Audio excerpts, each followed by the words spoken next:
From yoga retreats and meditation to river rafting and cafes by the Ganga, this place is safe, spiritual, and budget-friendly.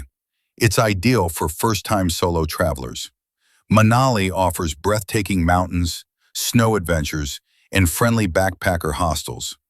Whether you love trekking, cafe hopping, or quiet mountain walks, Manali gives you freedom and comfort while traveling alone. Goa is not just for parties. For solo travelers, South Goa offers peaceful beaches, sunset views, yoga centers, and welcoming locals. It's one of the easiest places in India to meet fellow travelers. Pondicherry.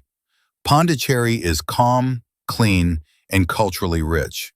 With French architecture, beautiful cafes, and spiritual centers like Oroville, it's perfect for relaxed solo travel and self-reflection. Jaipur